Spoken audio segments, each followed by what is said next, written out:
So we're here to do some meditation this afternoon.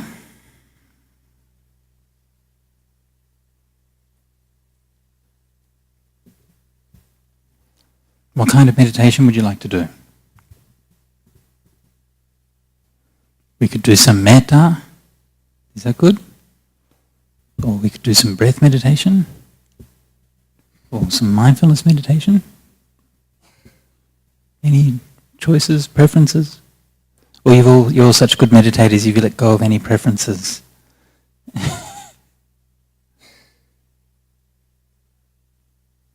Metta is good? We have a few requests for metta. Okay. Metta it is.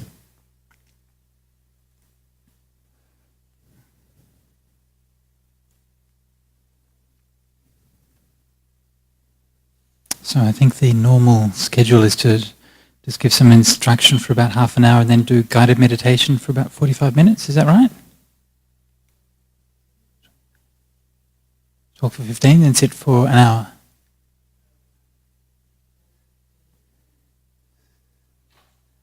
Oh, okay. And then some questions or something? Yeah, okay. Okay. So with metta meditation, the most powerful thing about it, the most important thing about it is that it goes directly to dealing with emotions. And it goes directly to dealing with emotions in a very kind of positive way, in a way that counteracts the most obvious forms of suffering that we have. Right? So for most of us, most of the time, the really bad suffering, the suffering that really hurts, is all of those emotions on the side of negativity, all the anger, the ill will, depression, and those kinds of things. And so through loving kindness meditation, we are not merely being aware of those, we're not merely being mindful of those feelings as they're coming and going and so on, as we do with mindfulness meditation, but we are working straight with those feelings and creating a positive emotion right there in the present. One of the reasons why I like doing metta meditation, when I first began meditating, I often found that trying to do breath meditation was somewhat dry. I don't know if you had the same experience, but sometimes when you're doing breath meditation, it's like breath going in and breath going out, it's like, yeah, whatever. And sometimes you can reach the end of an hour's meditation and you're like, yeah, what was that all about? I don't know. It was just... So it doesn't have to be like that, actually. If you learn to meditate skillfully, then you can find a very deep sense of emotional connection there. But it can be quite hard to find. It's quite a subtle thing. So with the metta meditation, we're working with that emotional side most directly. Sometimes I've spoken to meditators, actually, more than once or twice.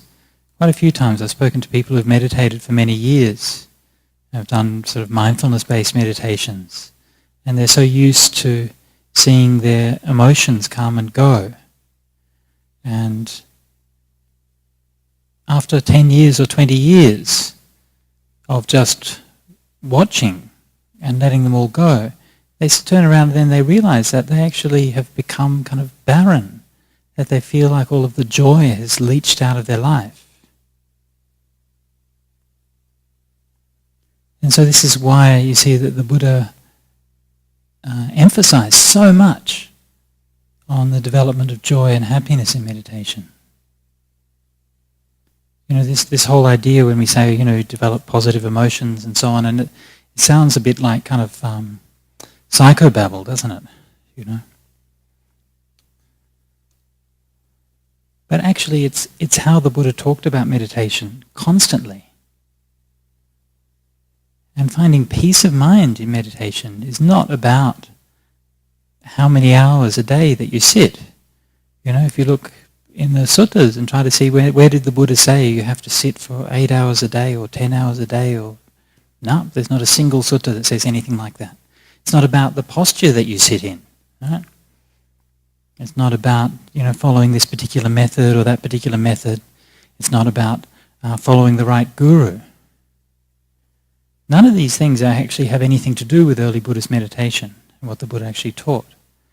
But what he did teach constantly, almost every time he talked about meditation, was he talked about developing these positive emotions. Gladness, pamodja, piti, it was rapture, passaddhi, it's tranquility, sukha, it's pleasure. There's this rich vocabulary, somanassa, joy. All these words used to signify this positive state of mind that we're developing in meditation. And through this positive state of mind we're developing is the opposite of concentration, the opposite of one-pointedness. Concentration is something that's very tight and very focused and very small. It's got nothing to do with how the Buddha talked about meditation. Especially with metta meditation, he talked about developing the heart that is appamana, measureless, vipula, abundant, mahagata, become great. He said, make your mind like the earth, as broad as the great earth. Make your mind as vast as the ocean. Make your mind as vast as the sky. This is how to develop loving-kindness meditation. So with all of our practice, there has to be this sense of relaxation, this sense of ease, and this sense of pleasure in what we're doing. And of all the emotions that we can experience, the most pleasurable is the feeling of love. When we're talking about metta, we're talking about a specific kind of love. Of course, in our culture, the way that we use the word love encompasses a whole range of things. But typically, if you look at how people use the word, then it's often in a kind of contractual sense. I love somebody because of the way they make me feel. I love you because you make me feel good. With the kind of caveat that as soon as you stop making me feel good, that's it. Right? And this is that kind of conditional love. It's not wrong. It's just how the world is. It's just incomplete. It's imperfect. But the metta is not that kind of love at all. The image that the Buddha used, it's like the love of a mother for her only child. Right? And so this is unconditional. Right? The mother's not saying to the child, I'll love you as long as you make me feel good, as long as you smile for the photos. And start making deals with her child. So this is what that metta is the metta is the love that gives only and doesn't want anything back. It doesn't hesitate. Doesn't hold back at all.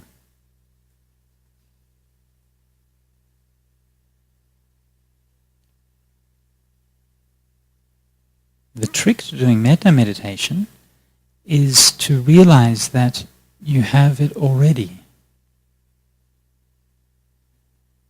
This is something which is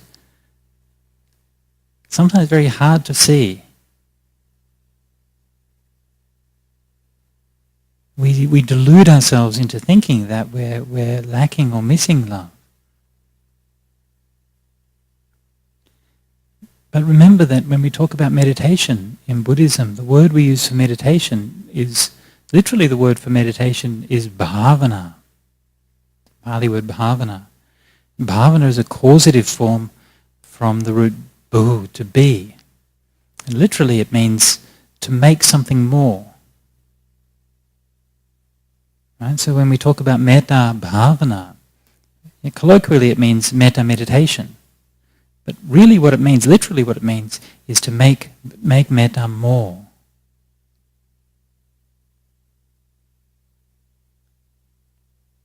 we start with what everybody has already.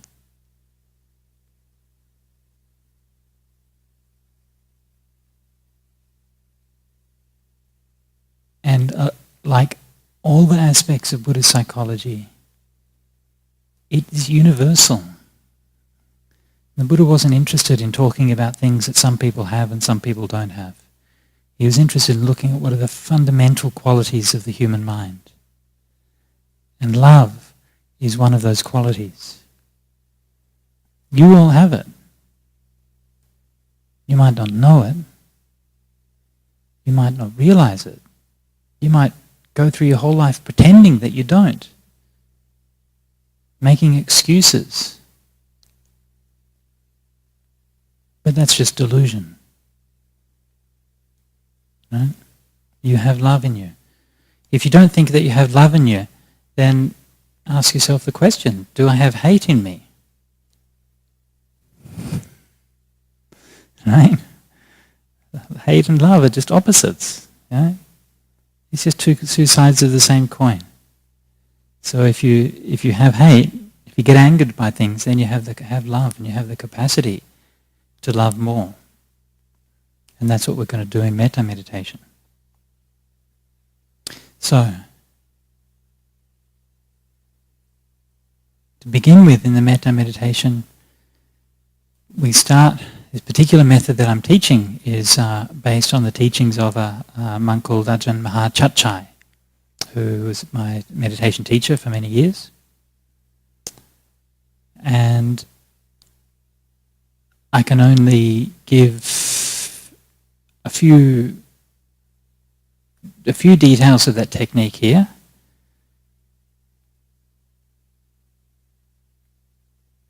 But just enough to get started, enough to have a taste.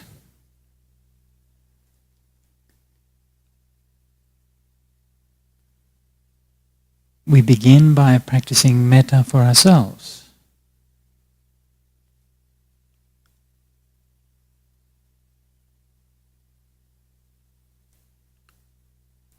We all had this idea in Buddhism of developing, universal loving kindness. May all beings be happy. And believe it or not, you are a sentient being. And you're just as much deserving of love as anybody else is.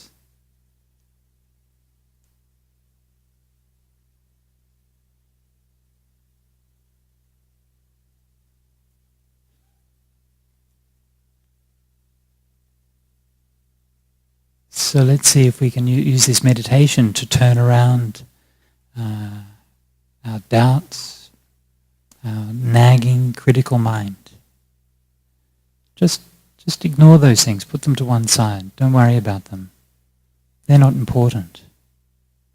None of those things, all that negativity and stuff, that never did anybody any good. Let's see if we can do something that's really beautiful and really powerful.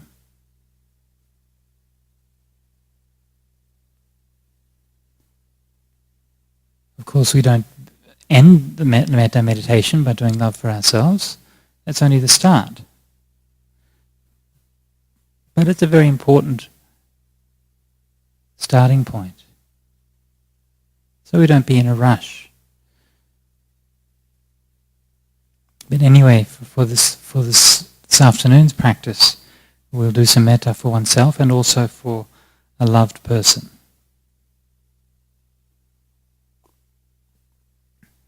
And so before we begin the meditation, I want you all to think of one loved person somebody who's easy for you to do metta for. And during the guided meditation, we'll do metta for oneself and for that loved person.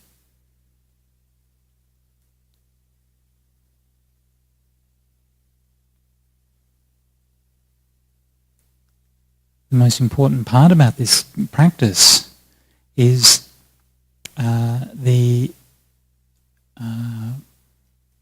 getting the ability or the perception to be able to actually contact and hold that feeling of loving kindness inside oneself.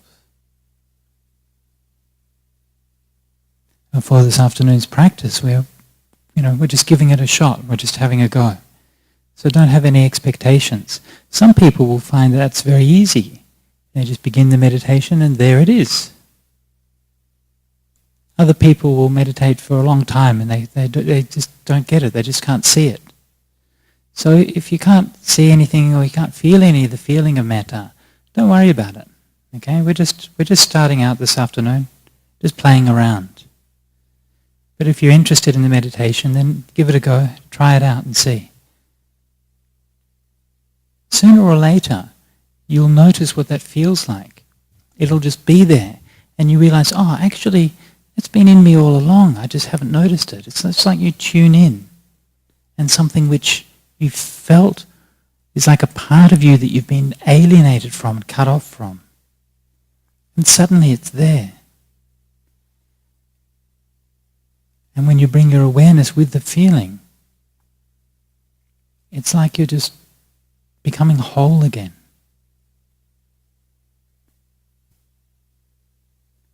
Okay, so let's do some guided meditation for the next 45 minutes.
So sitting quietly.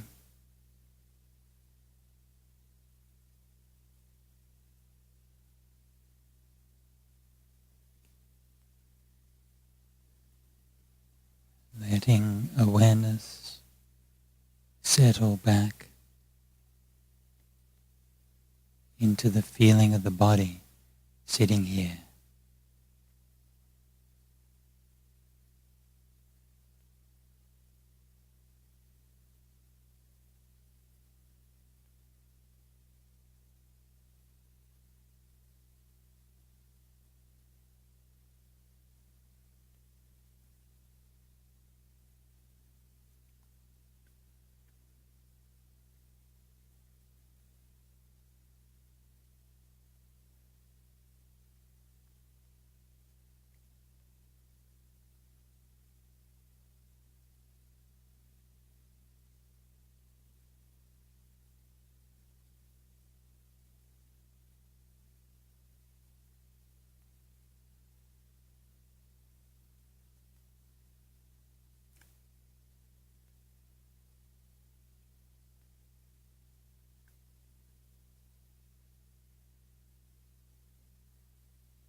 Noticing the sensations in your body,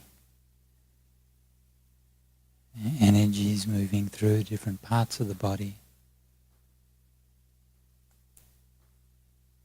the pressure of the seat, the touch of cloth on the skin.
And then noticing the mood, the emotion that we're carrying into the meditation.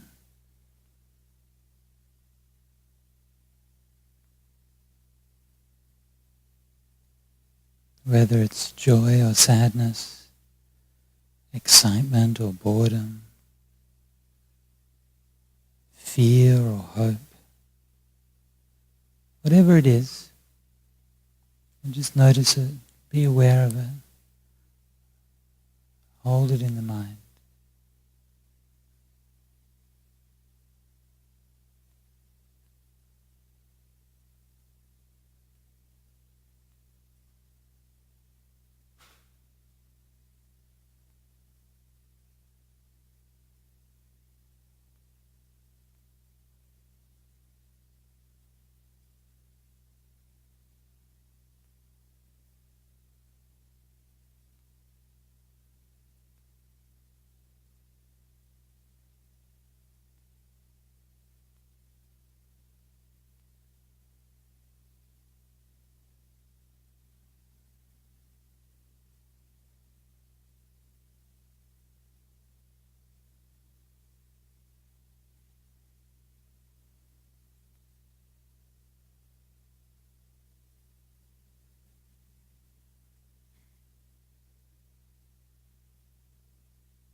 Leaving the mind settled in the heart, and say to oneself the words, may I be happy, may I be happy, may I be happy.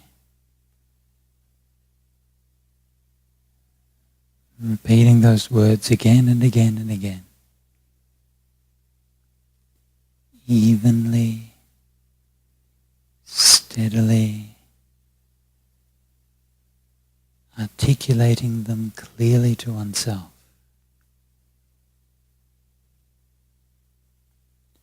making a solid foundation for the mind.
Each time the mind wanders off, you just notice that.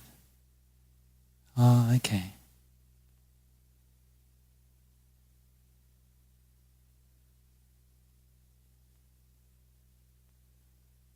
That's how it is. That's what my mind's interested in.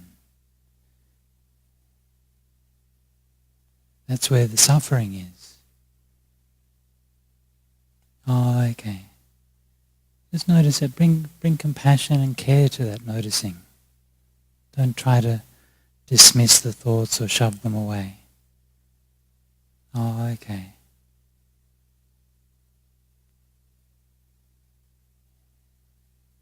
And then come back to those words, may I be happy. May I be happy. May I be happy. Make them powerful and strong. Make it clear in your mind that direction, the aiming of the mind towards happiness and peace.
Notice that along with those words is something that's deeper than words, something that's much more subtle, much more beautiful, and that's the feeling of loving kindness.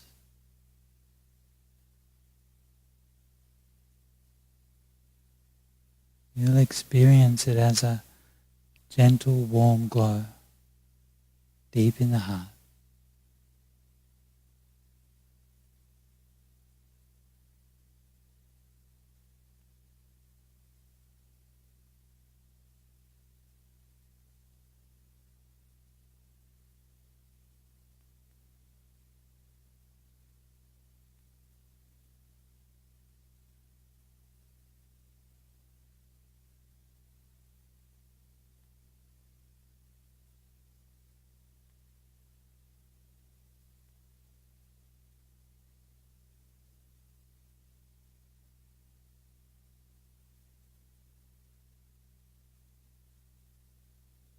And gently hold that feeling in the mind, keeping it close, keeping it safe.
And letting that feeling of metta well up, spill out and soak through your whole body until you can feel everything in your body,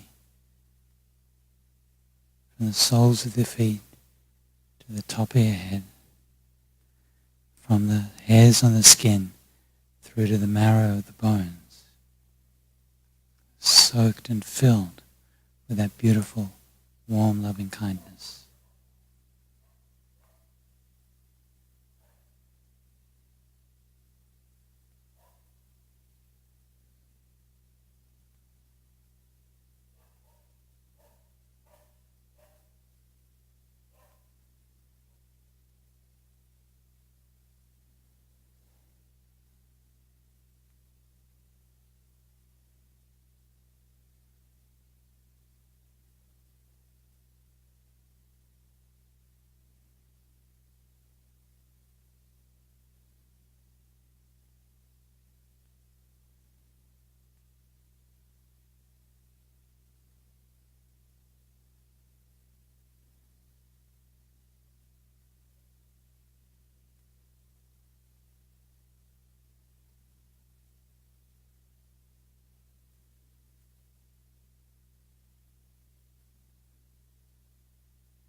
And now moving to metta for that loved one, keeping the mind just as it is, not going over there to where that loved person is, but staying centered and settled inside your own body, bringing in the name of that loved person. So for example, if I choose my father, then may my father be happy. May my father be happy. May my father be happy. Or whoever it is that you've chosen for the loved person, may they be happy. May they be happy. May they be happy.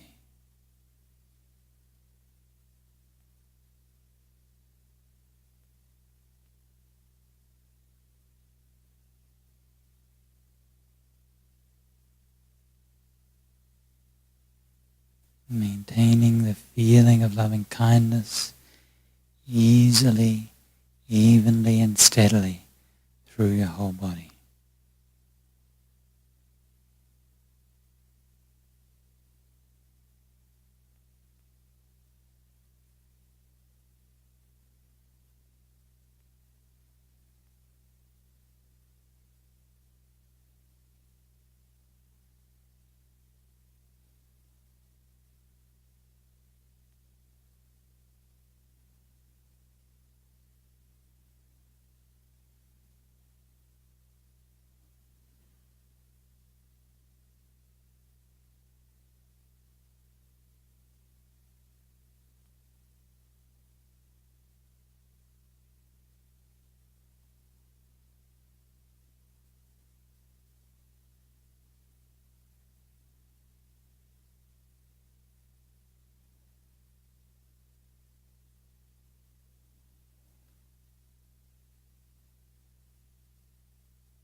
taking that same loving kindness and spreading it out to all beings. May all beings be happy. May all beings be happy. May all beings be happy.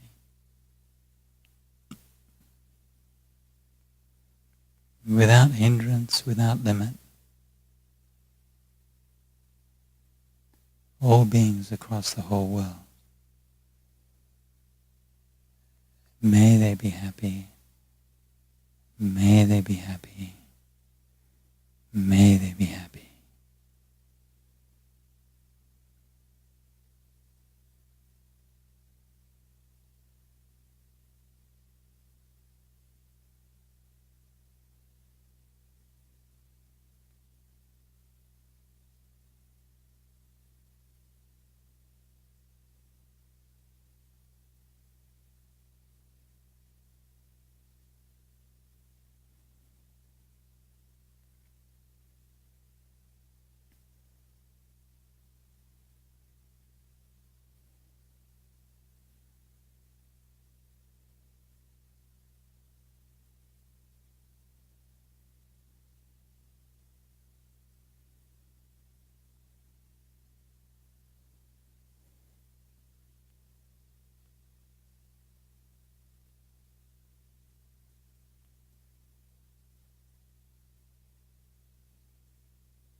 Now we're coming near to the end of the meditation. From the all beings, we come back to may their loved one be happy. And to oneself, may I be happy. And letting the words of metta go, letting the feeling of loving kindness fade away.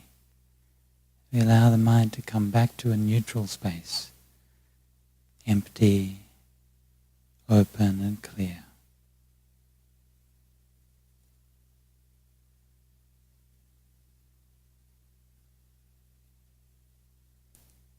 And before we finish the meditation, taking a minute to reflect back on the practice we've done together. Trying to understand what it is that's just happened.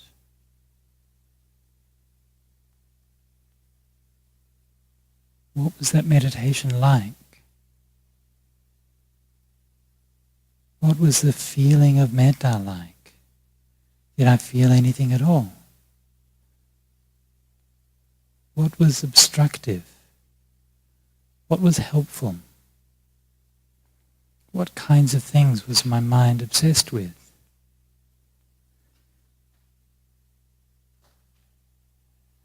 How does my mind feel like now compared to how it was at the start of the meditation?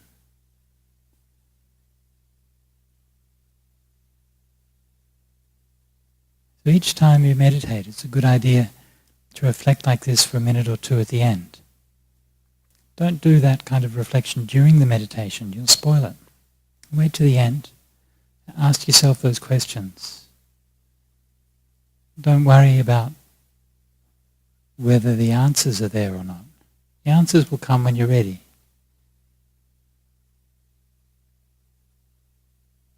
But if you keep on questioning, then little bit by little bit, you'll learn to understand the meditation better. And by understanding it, you'll make it more reliable, more steady.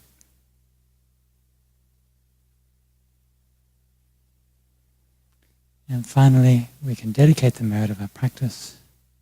May all beings be happy. May all beings be well.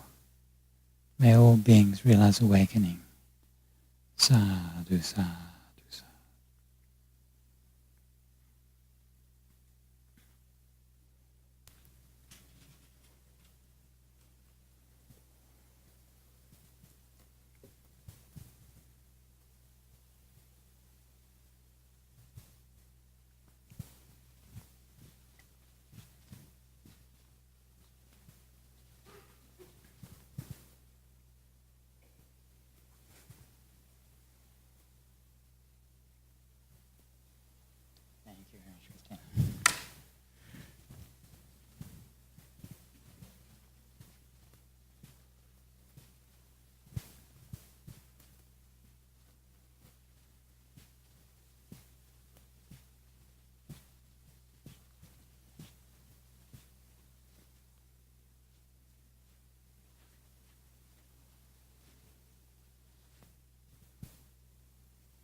Okay, so we've got a few international questions here, but any questions from people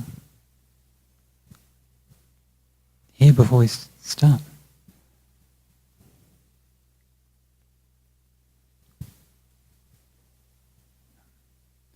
All too peaceful. Okay. Never mind, we'll answer these ones first and then see how we go. Okay, first one, Fred from UK. How's it going, Fred? Ajahn Brahm wrote, in Mindfulness, Bliss and Beyond, that most meditators find that the hardest person to give metta to is themselves and advise to start with metta for a pet. So why do we begin instead with ourselves in this meditation? Thank you.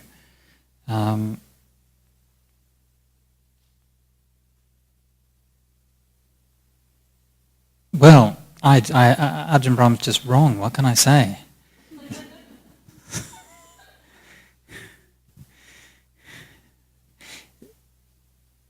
And I can prove it nice being the student of a teacher that you can say things like that and it's okay. Anyway, I can prove it. Why? I can prove that because of Veselin from Bulgaria. G'day Veselin, how are you going? What Veselin from Bulgaria says is this: when I wish myself well, I feel this warm, gentle wave in my body. When I move to the next person, that feeling disappeared. What should I do? Right? Am I right? Okay. So Ajahn Brahm's refuted. Actually, you can't really generalize about these things. Yeah? People are very different. I've been teaching metta meditation for so many years, and you get all kinds of different feedback from people. Some people it's really easy, some people it's hard, some people doing it for themselves is easy, some people doing it for other people is easy. To me it just varies all the time. I don't make any suppositions about this. So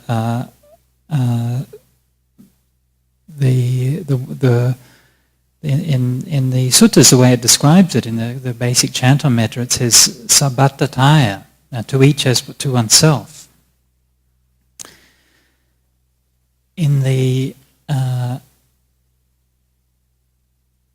and this is an idea that you find in the Sagata Vagga, in the Samyutta Nikaya. There's a very lovely dialogue there between King Pasenadi and his chief wife Mallika. And one day Pasenadi asks Mallika, "Who do you love the most in all the world?" All right, it's a bit of a loaded question, right? For the husband to ask the wife, "Who do you love most in all the world?" Particularly when that husband is a king, then you want to make sure you give the right answer. Yeah? But as it happens, Mallika was a woman of not only wisdom, but also of guts. And when she was asked that question, she thought about it for a while, and she said, "Well, if I'm going to be honest, I'd have to say I love myself more than anybody else in the world." At which the king was like, "Well, that wasn't the answer that I was looking for." And she said, "Well, this is what the Buddha said. The Buddha said that we love ourselves more than anybody else in the world." And Pasenadi grumbled and just said, anything that Buddha says, you just say that that's what must be. So, in the classical approach to metta meditation is taught in the Visuddhimagga, in the Theravadan tradition, it always starts with oneself and then gradually moves from there. But remember, with this approach and this method, like all methods, meditation methods are just collections of tips and hints that are given to you by different meditation teachers to try to help you in your meditation, that's all.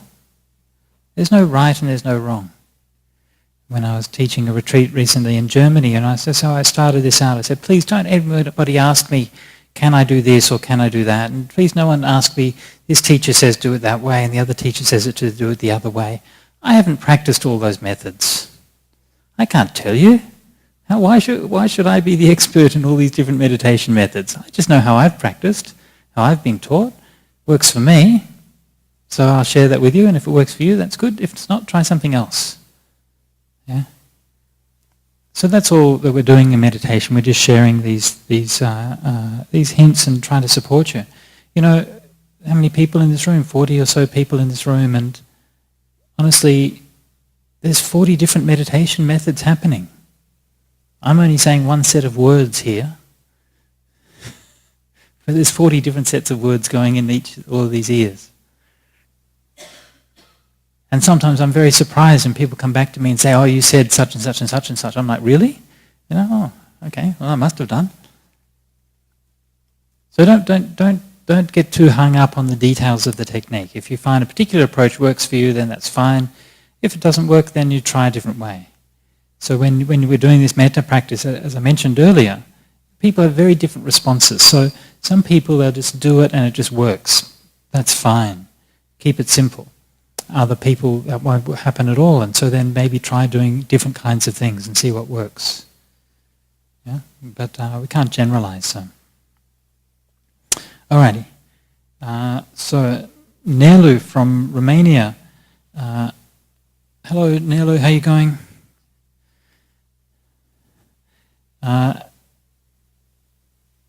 How do we develop unconditional love that's immeasurable and exalted?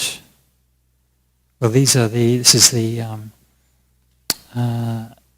description of loving kindness meditation that I mentioned earlier, is that we find in the suttas. It's always describing it in this kind of way. And, well, the method that I'm teaching here is one way that we can do that. We start with ourselves, sabbatataya, and then we gradually develop it. Remembering that loving kindness that you have that's immeasurable is not different from the loving kindness that you already have now. Okay? It's just developed, it's just made more of. So start where you are. How you develop loving kindness that's immeasurable and exalted is you start where you are. Start by being realistic. Okay, and then the last question, which you already addressed from Veselin, from Bulgaria.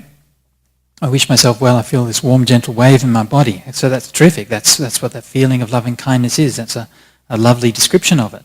And so then you're getting that feeling going for yourself, but then when you go to the next person, for the loved one, that feeling disappears. So what that suggests is that the feeling was not well developed enough, not strong enough, so keep on developing it for yourself, make it stronger and stronger and stronger and stronger. And then as you make that, when that's mature and strong enough, then when you go and do it for the second person, then it will remain. But don't be in a hurry with that, just be patient, take your time, and gradually, as you get experience, then you'll get a sense, you'll know for yourself when it's the right time to develop metta for the loved person, and also for the other people in the further stages of meditation, if you want to take that further. Okay, so there's our 3 questions.